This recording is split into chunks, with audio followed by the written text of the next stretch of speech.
Victory at Agincourt was total. The French army had been shattered, thousands of their finest knights and nobles either killed or captured. King Henry V stood atop a field littered with bodies, hailed as a military genius, a warrior king chosen by God. But just as the celebration began, something chilling happened. Henry V gave a shocking and brutal order, one that would stain his legacy for centuries. He commanded that hundreds of French prisoners, unarmed and tied, be executed on the spot. Why? These were not soldiers in battle. They were captives. Some were nobles, some mere footmen, all stripped of their weapons and hope. Why would a Christian king, famed for chivalry and justice, commit what today we might call a war crime? Was it fear of a French counterattack? Was it revenge for the slaughter? Or was it cold, ruthless calculation? In this episode, we dive into one of the darkest decisions in medieval military history to understand why Henry V, fresh from his greatest victory, ordered one of the most controversial massacres of the 100 Years' War.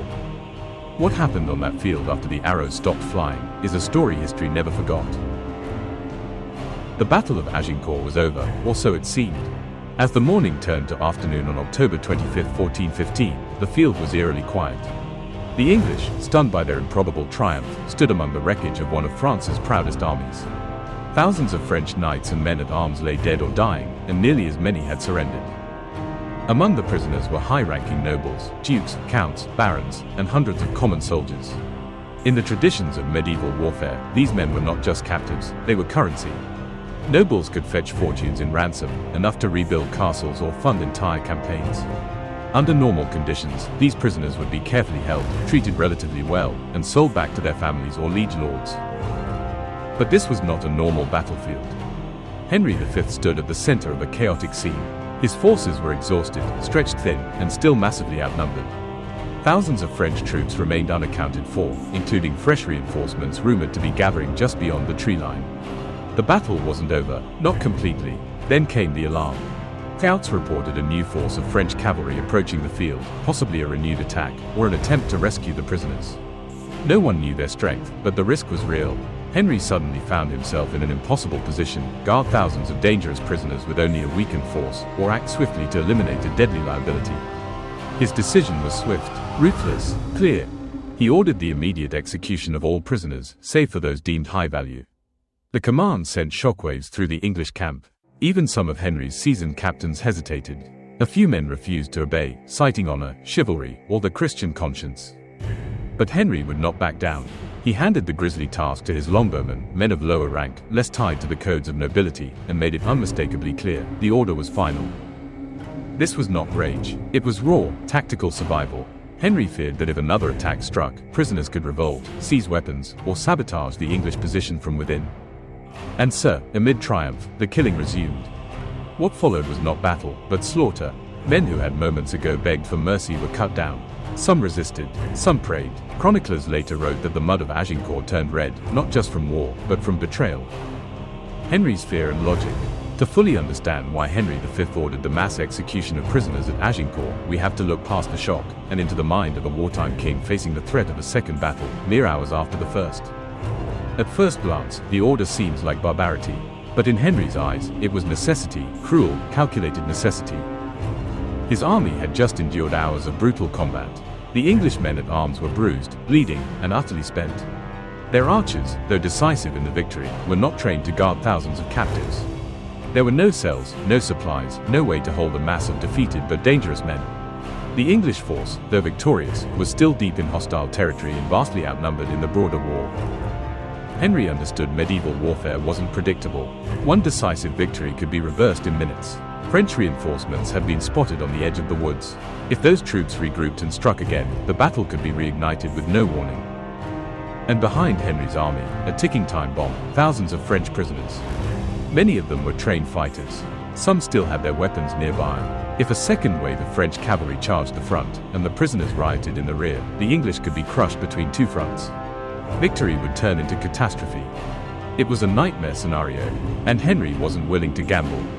He also knew the power of fear. In medieval leadership, a king was not only a strategist, he was an example. A signal. His decisions had to radiate strength and certainty. If Henry faltered, his command structure might collapse. Any sign of weakness, any moment of hesitation, could undo his fragile hold over the army and the kingdom watching from afar. This wasn't just about tactics, it was about survival, authority, and message. Henry also may have feared being slowed down. Ransoming prisoners took time. Negotiations dragged on. Transporting thousands of captives through enemy territory was a logistical nightmare. The longer they lingered, the greater the danger. Henry wanted to move. He needed to reach Calais in safety. Fast. So, he acted. And when some of his men hesitated, he pushed harder, assigning the executions to archers, men less bound to knightly codes, and more accustomed to obeying without question. To us, this logic feels brutal, cold, inhuman, but to Henry, it was brutally practical. Better to be remembered as ruthless than to be remembered at all, buried in French soil. And yet, even in the moment, some in his camp questioned the decision. Quietly, privately, they knew history would not forget this act. It wasn't just about the battle. It was about what kind of king Henry was, and what kind of man war had made him. Once the order was given, there was no turning back.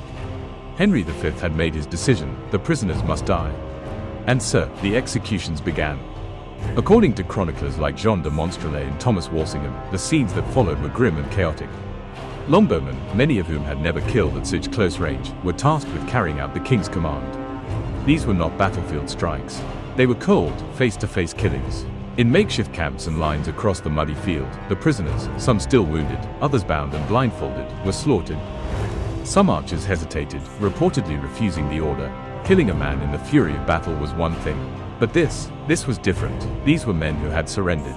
Men who had laid down their arms and placed their lives in the mercy of their captors. One chronicle records that several soldiers argued it was dishonorable, even sinful.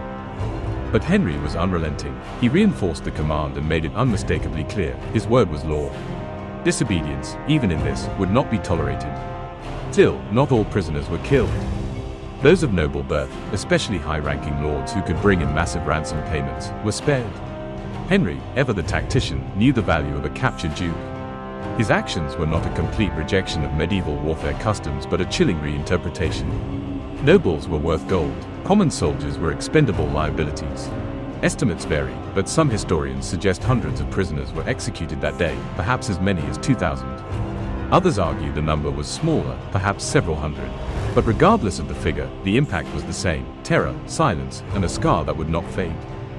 The massacre was swift, efficient, and deeply unsettling. For those who carried out the killings, it left a scar. For those who watched, it sent a message, not just to France, but to all of Europe. Henry V was not merely a king. He was a force of will, a ruler who would do whatever it took to win and survive.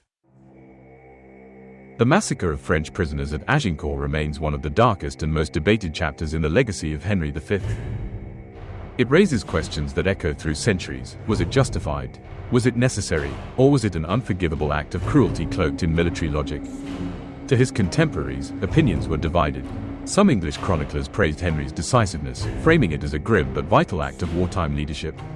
Others recorded it with unease, unable to reconcile the moment with ideals of Christian kingship. In France, the response was outrage.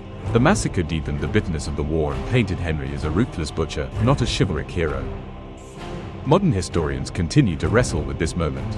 Tactically, Henry acted in the shadow of a renewed threat, seeking to protect his worn-out forces from chaos within. Strategically, it may have made sense. But morally, the decision shattered the medieval notion of knightly honor and challenged the very foundations of chivalry. And that's what makes it unforgettable. Agincourt was a stunning English triumph, but it was not pure. It was not clean. The battle was soaked in mud, desperation, and decisions that remind us of the true nature of war. Henry V returned to England a legend. He was celebrated, crowned in glory, and immortalized in verse and play. But beneath the triumph, there lingered a shadow, the memory of what was done after the victory was won. Because war isn't just about who wins, it's about who we become when we do. Pushpin, don't forget to like the video and subscribe for more in-depth historical documentaries. Part 3, The Aftermath of Agincourt, is coming next.